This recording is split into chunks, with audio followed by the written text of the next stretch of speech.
are you doing on my porch? Get off my porch. Really? Get off my porch.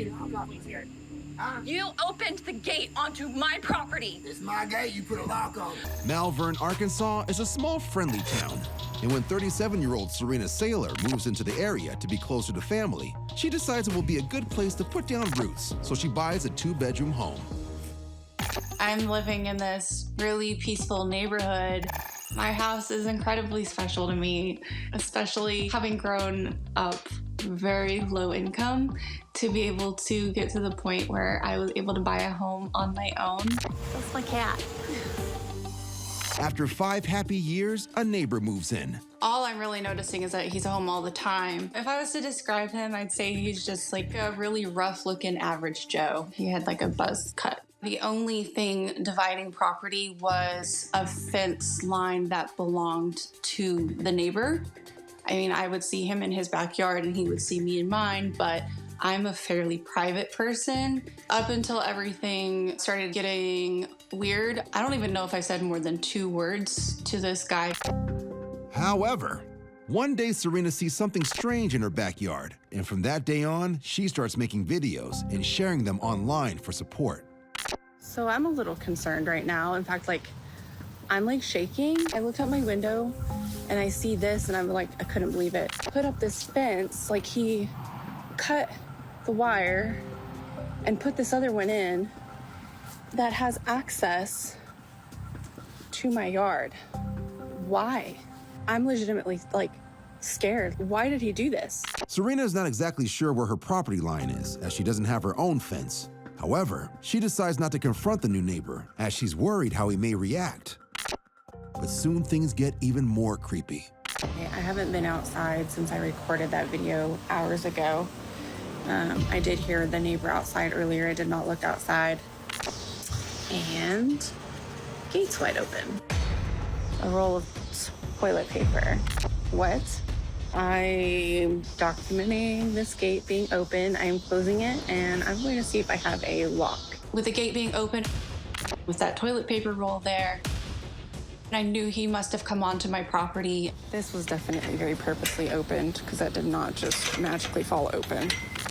I do happen to have a lock, so here we go. I'm trying not to overreact, but at the same time, I am concerned. With the gate locked, Serena feels more secure. But later that night, she becomes aware of something outside on her back porch, and the only way onto her porch is through her backyard. I don't keep my porch lights on. There's no other lights on in the house. I'm in my room, and all of a sudden, I hear my wind chimes. It was not a windy night, breezy, nothing. They're very deliberately being rung, which scares me. My heart starts pounding, because I just don't know what is going on or what to expect. Serena goes to the door terrified of what may be outside. All those thoughts go through my head of I could be opening this to someone with a knife, a gun. I don't know what I'm opening this up to. So she grabs her gun for safety and goes to the door, gripped with fear. What are you doing on my porch? Get off my porch. Really? Get off my porch. You opened the gate onto my property. It's my gate. You put a lock on it. My property goes to your fence line. I'm not gonna shoot you. Get off my property right now. Get off my property. Get off my property right now. You look like you already did.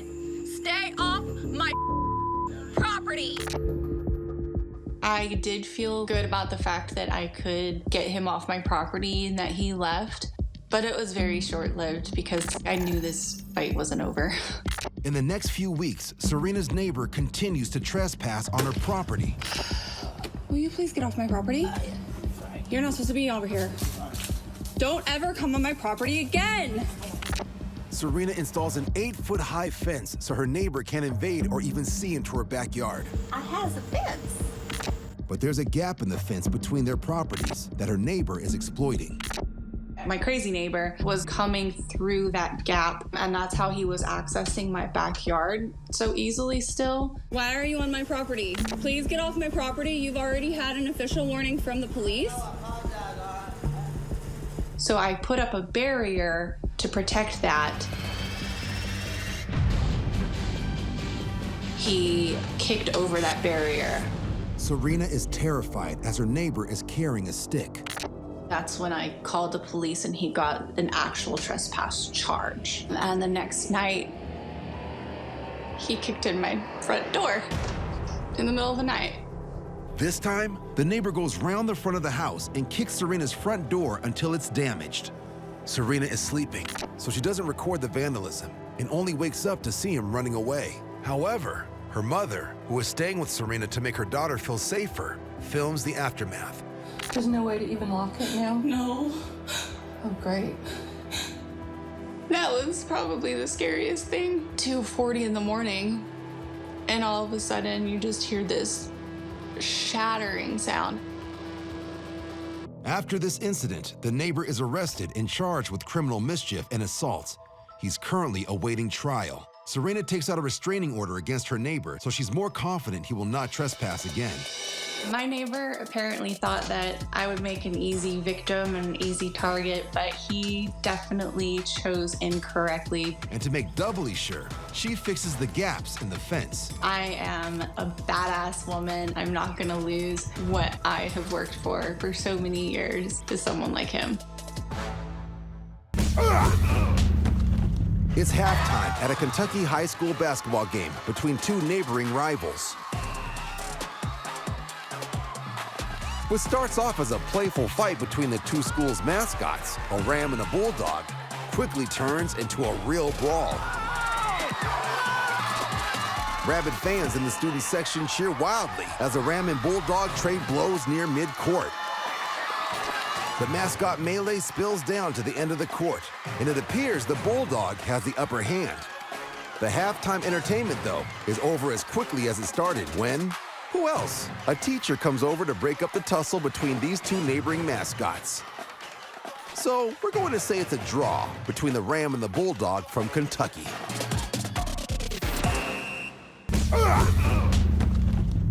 You! Behind this door, a grandmother is being yelled at by her neighbors, who are tired of her dog running around on their shared staircase. Your dog's out here barking at my sister. Things are calm when suddenly, Get out! Get out! Get out! the grandmother gets shoved backwards and nearly falls off her feet. Call the police. How dare you attack my grandmother? And then you know you killed it because you keep letting the dog out there. Yeah. Don't you guys think it's time you grew up? The neighbors are now blaming each other for every issue in their apartment complex, including a deceased pet. We killed that cat. Yes. No, we didn't. I have a full-time job. I have kids. The neighbors are trying to change the subject because they realize that they are being recorded. And in Arizona, shoving could be considered assault. You just attacked her. I can't. The two sets of neighbors continue arguing until the police later show up to cool the heated situation. Yourself. And even though it hasn't boiled over to pushing and shoving again, these torrid-tempered neighbors have yet to resolve their red-hot rivalry. You don't know anything. You don't know anything. In an upscale Orlando neighborhood, twin brothers Antoine and Antonio Harris are trying to cut their client's lawn. Yeah, you bitch. But a furious neighbor 2 houses down is close to attacking them, and they don't know why. Come on. Hey, can you get this lady? Thank you. Come Don't on. touch me. I'm telling you, don't touch me. It's Corona. I ain't touching you. Corona. She kind of backed up and then we took a couple steps back. Have a blessed day, man. Yeah, you bitch. All right, have a blessed day. It seemed the more we told her to have a blessed day, she was just getting more fired up. You can't hear it, but I was like, bro, she finna say the N-word, so get ready. Unfortunately, Antonio's prediction is accurate. Yeah, you bitch. Yeah, you bitch. Don't get me wrong, I bit my tongue. I wanted to sit there and say this and say that, but in the back of my mind, my mom would have been like, Andy, you wrong for that. I'm real sentimental. I just didn't let it get to me, but it hurts. They do hurt. It hurts to anybody. Finally, another neighbor intervenes, giving the twins a chance for a quick getaway. You're disturbing me. Why are you disturbing me, you bitch? Yeah, you bitch. Trust me. Yeah. Bitch. Keep repeating the same. You can't tell me anything. She was arguing with the guy next door. I'm asking you nicely. Oh, yeah! And that gave us an open window to try to get our stuff loaded up and get up out of here. She continues to berate them, even as they are leaving. And it turns out the woman isn't out for just their blood. Come over here! She's out for everybody's, including her neighbor with the blonde hair, who starts recording her after the landscapers leave. Come over here, you... She went to jail. The blonde-haired neighbor calls the police, not for her name-calling, but because she turns violent, throwing red paint and Greek yogurt all over the neighbor's car and bashing in his back window. She's arrested for battery and destruction of property as she continues to curse out anyone who will listen. And although the twins never see her again during their weekly visits, they still hold compassion for her. She definitely got some issues. All we can do is pray for her. The brothers also hold the same views on how to deal with racist abuse in the future. Like me and my brother always say, our favorite thing is turn the other cheek. Just turn the other cheek, kill them with kindness, and walk away. To me, it's not worth it. The consequences, I think, gonna be way more than what you think of because you're in the heat of the moment. And because they are able to keep their cool under such heated circumstances, Have a blessed day. these landscapers are a cut above the rest. Woodland Hills, Los Angeles resident, 54-year-old Russell Wolf is driving to brunch. And at first, he doesn't think anything of the guy in the white shirt walking his dog. But then he's shocked by what he witnesses. A neighbor he's never seen before vandalizes a local fruit stand, so he goes after the aggressor to investigate. What do you want? That's an illegal business in my neighborhood. I've told them repeatedly to get the out of my neighborhood. Then you call the police. I did. They didn't do anything. They're selling stolen fruit. What's your name? My neighborhood. 2 days later, when Russell is buying fruit from the stand with another local named Leslie, the irate neighbor returns, so Russell starts recording again. I think the strawberries look beautiful. You know what? They might be beautiful, but they're stolen. Yeah, they are. They're not stolen. It has to have receipts to prove that they're not stolen. That's the law. This is... He has no business permit. If my kid... Let me finish. If my kid wants to put a lemonade stand here, are you gonna call him names? That's different. That's You're different. a bully. No, You're a coward. you're an idiot. Russell has seen a fruit stand on this corner for the last 6 months, and he's not sure whether the owner has a legal street vending permit, but he is concerned by the aggressive attitude of his neighbor. Tomorrow I'm gonna spray WD-40 over all the. Oh, come on. Who are you? This is our neighborhood. It's my neighborhood, and I'm not gonna tolerate the. You don't know what the you're talking about, bitch. And I'm not talking to you. You're calling me what? I'm calling you a bitch. Yeah, You're a fool. what are you gonna do about it? I'm telling you, I'm talking to him. Where are the receipts? No. Where's your business permit? By now, this neighbor rager is attracting attention, Where's your health and safety? You. but this seems to incense him even more. You know what? If we put up with this, next thing you know, you're gonna have a Tijuana whore behind the church. Did you And really then over say there, that? you're gonna have a fentanyl dealer on that street corner, okay? It's called broken windows. You are. Yes. You're absolutely a racist. You're a fool. Realizing he is not winning anyone over, the neighbor in purple decides to retreat, but not before he threatens to call the police. So call the police. Get to the police and then show us through the law. To show you anything, do your Oh, I did, and I know who you are. And soon, the neighborhood learns not only who he is, but where he lives. And a couple of weeks later, Russell, Leslie, and dozens of other neighbors surprise him with a protest rally outside his house. You're acting like a child. And he reacts poorly, Public property right here. better call authority. spraying people with a hose is considered to be a criminal offense. So the police arrive, and he's arrested and charged with battery. Despite all the local support, the fruit seller, Tomas, decides to move to another neighborhood where he's selling his goods hassle-free. DeKalb, Illinois. It's 2 a.m. A man who appears to be drunk leaves a neighborhood restaurant and is now in his car about to drive home with a woman in the front passenger seat.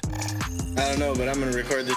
case is drunk. He is drunk as you can tell just by looking at him. Just moments earlier, the man recording this video, who lives next door to the restaurant, claims he witnessed neighbors unsuccessfully try to stop the driver from getting into his SUV. Oh, hell no. Hell no, man. Yeah, this dude's pissed ass drunk. Look, he can't even get out the parking lot. Barely managing to get out of the parking lot, the driver is now veering towards oncoming traffic. Oh my God. Concerned neighbors rush to the scene of the accident to help the victims of the crash. You stupid drunk. I got that on camera too. You drunk piece of. You're a scumbag, you. Hey, bro. Come on, man. Are you okay? My bad. Here, record this. Just stand back and record this. The man recording this video hands off his camera to another concerned neighbor so he can help the driver who was struck head on. I think you're okay. I think you're just a little shook up. Okay, here, get out of the car. Yeah, get out of the car. Come on. Come on, come on. Thankfully, the woman is wearing her seatbelt and the car's airbags deployed. Here, step out of the car. I don't want it to catch on fire or anything like that. I think you're okay. You okay? Here, step over here. She's lucky to be alive, as are all those involved in this crash. My bad, bro. After getting her to safety, the neighbor confronts the drunk driver and is concerned for the condition of the woman passenger who remains inside the car. My bad, bro. No, you're an idiot. You're a piece of I hope you go to jail. You're a scumbag. Are you okay, ma'am? Are you okay? Get the out of the way. You need to move so I can see if she's okay. Get the back. You're making me nervous. Are you okay? Here, you should get out of the car. Can you climb across? Hey, did you call the police? Okay, I think she needs an ambulance. Where do you live? Right here. I heard it from inside my house. This sucks, bro. You okay sitting there? You're not gonna move? All right, I guess she's all right. We need an ambulance. Yeah, oh, here's the police right here. I'm good.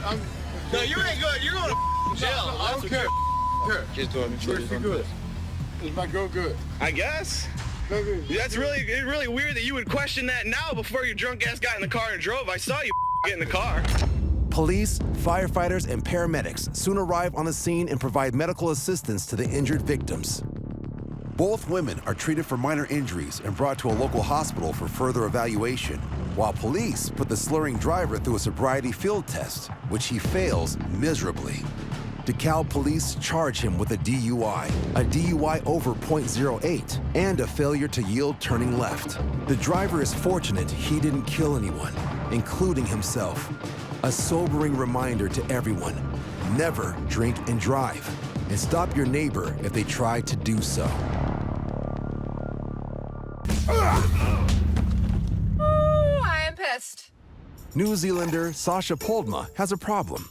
After returning home from work the last few days, she finds dog poop in her driveway, and it's not from her dogs. So for like the last 3 days, I've been coming home from work and there's like dog all over my driveway.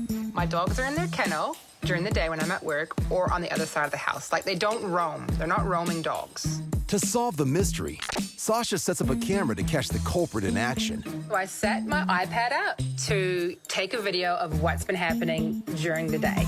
And it soon becomes apparent that bad neighbors come in all shapes, sizes, and ages. Ooh, I am pissed. The audacity of this old bitch.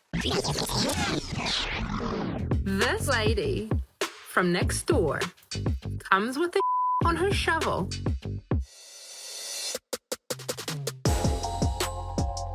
And she's throwing it on my driveway. What's even more aggravating for Sasha is that she takes pride in being a responsible dog owner herself.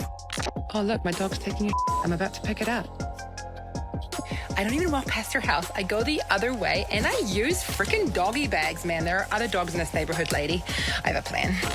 Instead of confronting her elderly neighbor, Sasha takes the high road and writes the woman a well-thought-out letter.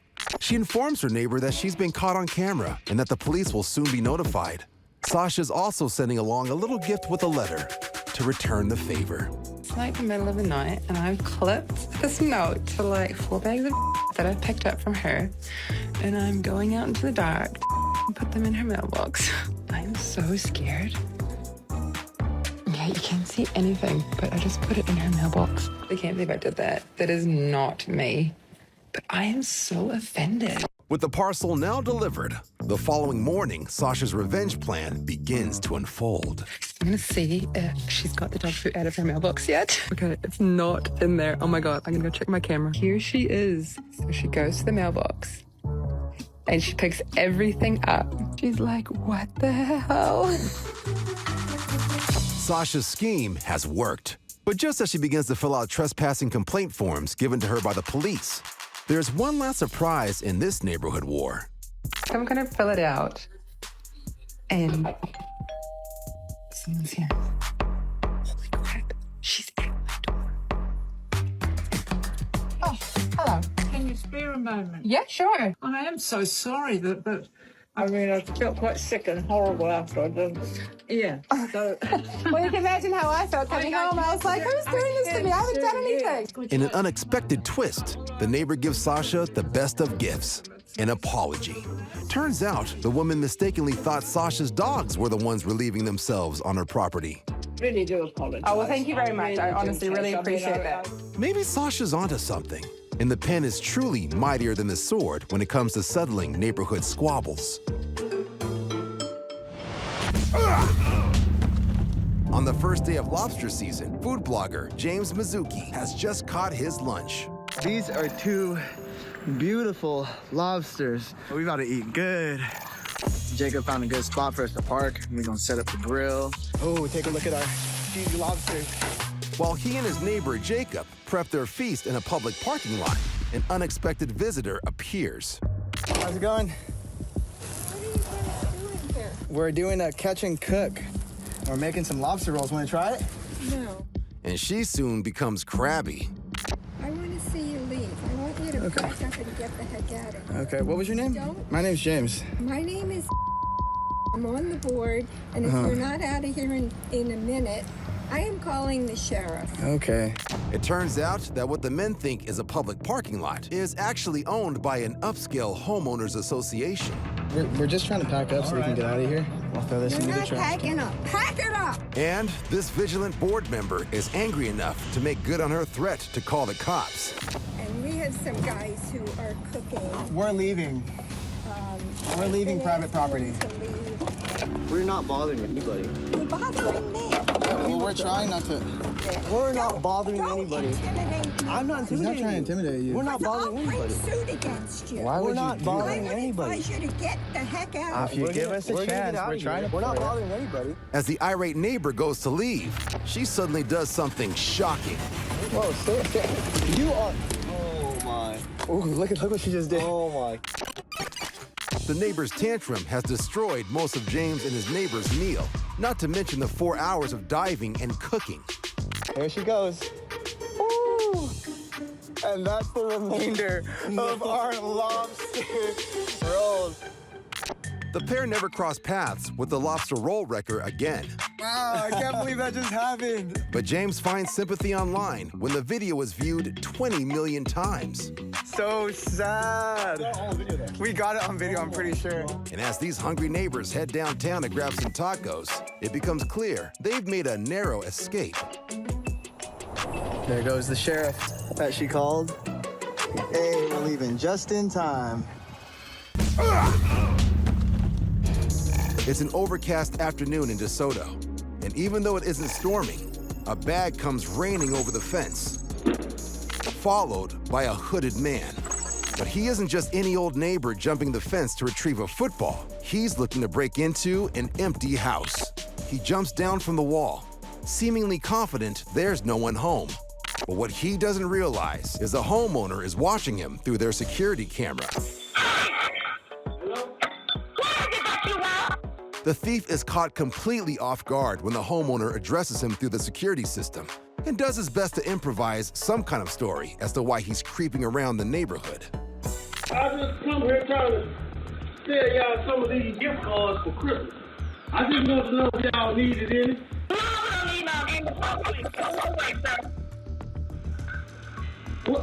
Where are you at? You talking to me through this camera phone, ain't you?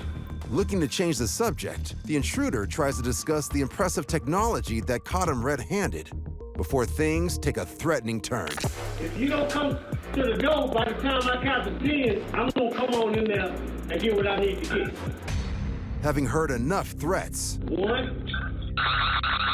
the homeowner sets off an alarm loud enough to alert the entire neighborhood, and the intruder books it back to the wall. Thanks to the homeowner's watchful eye, the trespasser leaves empty-handed, taking with him only his bag of quote-unquote Christmas gift cards. If good fences make good neighbors, don't tell that to organic gardener Jeff Permar of Middleton, Delaware. He not only has a problem with his fence, but he also has one with his other neighbors. In his spare time, Jeff's an avid gardener who grows his own produce, but discovers that someone in his neighborhood is sneaking into his fenced-in garden and destroying his crops. I was noticing that vegetables were being eaten and just dropped onto the ground, just like chunks out of the vegetables. It's really upset. From experience, Jeff knows it's neither pests nor birds, and certainly not a neighborhood dog. So I got to thinking, and I was like, well, why don't I set up a motion detection camera to see, what it could be? So I did that, and while I was at work, I had gotten a ping on the phone, and I was anxious. I went over to go look at it, and pops up this groundhog out of nowhere, and I'm like, what, a groundhog? Jeff quickly takes action and draws up a battle plan to stop the groundhog's ground war. He ensures there are no openings in his fence and closes up any holes, no matter how small. I was putting all obstacles in place, so they couldn't get into the garden. None of that stuff worked. So that kind of upset me a lot, and I was like, all right, maybe I could trap them. So I would set up like a trap out there, and nothing would work. Slowly and surprisingly, Jeff develops an admiration for his enemy's bravery and fearless persistence. As time went on, he really won my heart over. He's so cool, popping up in the camera, eating right in your face. He's got so much swagger to him. He's just looking in the camera, and he's like, yeah, I'm eating your vegetables. What are you gonna do about it? I was getting notifications at work. I was showing people, sharing it on Facebook, Instagram. Everybody was loving it. They were like, this guy is so cool. You gotta, take care of him. And so I was like, you know what? I do. Jeff's first move? Giving his always hungry neighbor a proper name. He was taking chunks out of the vegetables and just moving on to the next one and taking another chunk. So I said, you know what? Your name's gonna be Chunk. But soon Chunk becomes the Chunks, with the addition of Nibbles, his girlfriend. Chunk loved Chunkland so much that he brought his girlfriend Nibbles over. As time went on, garden wasn't even mine anymore. I just gave it to the Chunks. Already late in the planting season, Jeff lets the Chunks continue to eat from his garden. The following year, I made them their own little garden where they could come have at it, feed yourself as much as you want. And it's a good thing I did. During hibernation, the Chunks start a family. And thanks to Jeff, they don't have to worry about feeding the kids. And I was also even giving them stuff from mine still. Jeff and the Chunks now live happily side by side. If only all neighbors could be so friendly. My family was one of the first few families out on this road. Our neighbors are about as an equal mix of Americans as anybody could ever hope to get. But it turns out trouble has been brewing next door for decades. This feud has been going on with my neighbor now for 22 years. Even though his original feud was with an older generation, Sam finds himself still clashing with their kids. He's gonna lay my ass out, you hear that? What started in the early 90s as an argument in the woods has now become near daily fights that are triggered by almost anything. You was in your travel trailer. What are you gonna do? And I come outside. Talking you way over here. Every time you come out to talk about me and trigger me? That's the Dunning effect. That's when somebody's so stupid they don't know how dumb they are. Some of their most frequent fights are started because of the neighbors' dogs. When they got their puppies, I expressed to my neighbor's husband, there's a leash law in Texas. You have to contain your animal. You better if you kept them dogs put up like the leash law requires you to. He got mad and bucked up and said, well, look, if you've got a problem with it, you just call the dog pound. And so we did. And the dog pound came and gave them a warning. The next day, they took that warning, tore it up, and threw it in our yard. After the animal control incident, the neighbors decided to step up their technology in this neighborhood war. My daughter came and told me that my neighbor was installing cameras, and she knew from the location that it would be a problem. And as you can tell, it's pointed directly into our yard. How up is that? So why are you pointing cameras directly in my yard? Her placing that camera was just disgusting. You have to invade my yard. No, I'm not invading your yard. Yeah, what's your camera showing? Right? It shows you acting like... Right into my daughter's window. With the neighbors pointing multiple cameras directly into his yard, Sam comes to the conclusion the cameras are only there to rile him up. And so this is how you go with people. The camera vantage point that she put up there was to instigate my anger. It was to draw my ire. I'm seeing war crimes, neighborhood war crimes. With verbal threats and camera surveillance escalating, events come to a head at the fence line with his neighbor's uncle. He was calling me out. Come on, parasite! Talk some When I walked over there, I knew where that incident could end up. That had already been calculated. The neighbors yell back and forth at one another when suddenly the uncle has heard enough. You want to come out in the yard? I'm right here, bitch! No, you want to come out of your yard? For what? I can hear you. You're so stretched out. I can hear you. What do you need to say? Oh, real cool, bud. Yeah, like kids do. Come on, Brick. Yeah, that's what you can do. Since the wire shelf showdown, Sam has continued to record his neighbor's antics for his own safety, but he sees no end in sight to this long-standing feud. Do I see a way for peace? Peace would be a for sale sign. Peace would be an open house next door. I have an allergy to those people. There's no amount of Benadryl that will cure my allergy. Only solution is they move. You got y'all on video. Worried? No, I ain't worried. You need to be. Can you shut up and let's end this?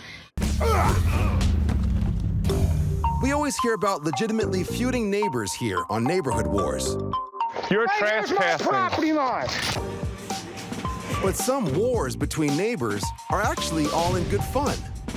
Now you're recording, okay.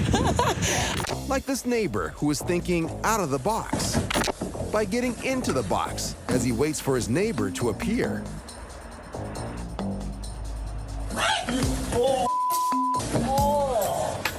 Luckily, the shock factor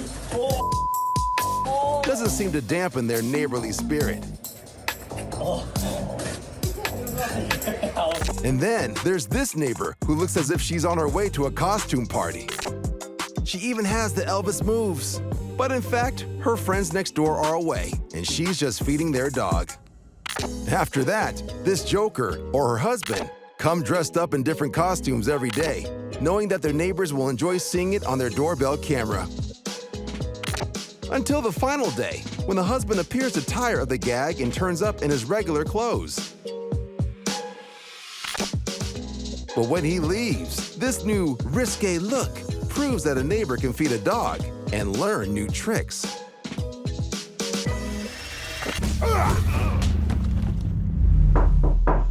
Yeah. That knocking is the landlord. Since moving in, Christian claims his landlord is coming over constantly, always unannounced, rapping on the door at all hours. And often running away before he answers. Sometimes she tries striking up a conversation. You want to talk? No, I don't. I already asked you to leave me alone. This is harassment at this point. I'm recording this. The landlord, a woman in her 50s, and Christian have had a recent falling out over money. Christian did some handiwork for his landlord and claims she underpaid him. Everything comes to a head one night when the landlord tries entering the house through the cellar and is surprised to learn the door from the cellar into the kitchen won't open. because Christian has locked her out. Unlock my door. Can we help you? Why the are you in our house? What are you talking about? This is my... Why the are you in our house? Christian, why are you talking to me like that? I was thinking in my brain, like, if I catch her in my house, I gotta use this in court to get my rent money back because she's violating something. Many states do have laws against landlords entering a tenant's home unannounced. But unfortunately for Christian, Maryland isn't one of them. And his landlord is not about to walk away. Why are you in my house? This is my house. When did it become your house, Christian? It may be the landlord's house, but as a paying tenant, Christian believes he has an expectation of privacy. The landlord has had enough and calls the police. Calling 911, threatening me. I recorded it, so go ahead and lie. I'm like, you know what? This cannot happen. Get the out of my house. Christian finally opens the door and readies for battle. What are you doing in our house? Don't threaten me. Don't get your hands out of my head. Basement. Get your hands out of my face. He was like, don't you threaten me. And I'm just laughing like, what do you mean threaten? Like, were you there? I recorded everything, so I don't know what you mean by threatening. Yeah. You're cursing me? Yeah, I can say you. I can say you in my own house. Yeah, and you can lock me into my basement. There's no reason for you being in our house without permission. Christian refutes her claims and continues to insist that she's there unannounced. That tenant has no idea you're here. That tenant has no idea you're here. That tenant's at work. True. He doesn't know you're here. Nobody knows you're here. That's not true. You're over here doing whatever the hell you want in our house. True. That's not true. Hey, does anybody know that Robin's here right now? Not true. You're not a lawyer. Does anybody know Robin's here? You're a lawyer. Upstairs, Christian questions the other tenants. Did anybody know she was gonna be here? What are you doing in our house? She just called the cops on me because I locked the door to my own basement. The second neighbor is new, having just signed his lease that morning, although he may be having second thoughts. This is starting to be a hostile environment for me, and I just got here. That's a lease break. I didn't sign up for this. I didn't sign up. I didn't sign up for this. No one signed up for this. Who in their right mind would sign up for a house just to be harassed by the landlord and then pay for the next month to have it happen again? As tenants' tempers boil, the landlord simmers down. Don't do that right here, because I'm going to start getting back. The landlord retreats, and the battle seems won. But the night is far from over for Christian. The recording stops, and the cops actually come 30 seconds later. So they arrested me right there for false imprisonment, threatening, and I went to jail that day in Baltimore City. One of the worst experiences I've ever had. Christian is released within 24 hours and is eventually cleared of criminal charges, thanks in part to his footage. What are you doing in our house? Don't threaten me. Don't get your lock hands me out in of my the head. basement. Get your hands out of my face. And yet, after all he's been through, Christian still lives at the same house, with the same landlord, but with a new plan. As of right now, I refuse to pay rent. I'm gonna stay here until the sheriffs come because she's not gonna use this space to make money. So I'm gonna stay my ass here until the very last minute. She's not gonna get rid of me that fast. Looks like this neighborhood war is far from over. I didn't sign up for this. I didn't sign up. I didn't sign up for this. All is quiet on the street until a motion-activated doorbell camera picks up something moving in the shadows. A strange-looking man approaches the porch. But rather than knocking, he sets up a tripod and camera. To add to suspicion, the man is wearing little more than a long black coat, and the temperature is dropping to 14 degrees. But what's this? Looks like the temperature is not the only thing dropping, as the stranger removes his coat, revealing a sexy, strappy undergarment underneath. Since most houses on the street are still under construction, this porch has the only bright light in the neighborhood, which may explain why this poser is choosing this doorstep for his erotic photo shoot. While setting up for another shot, he turns and gives the doorbell camera a rare glimpse at 2 full moons. The poser doesn't stick around to meet the neighbors after his selfies, instead grabbing his tripod and slinking off into the night. Nor does he make an attempt to meet the neighbors when he comes back 2 weeks later. Instead, he takes more selfies, although this time in a more conservative sweatshirt and thong. According to the homeowners, this man is finally caught a couple weeks later while posing on a different neighbor's doorstep. He is arrested and charged with trespassing and indecent exposure. And although the police don't think he poses a threat, neighbors just wish he'd stop posing altogether.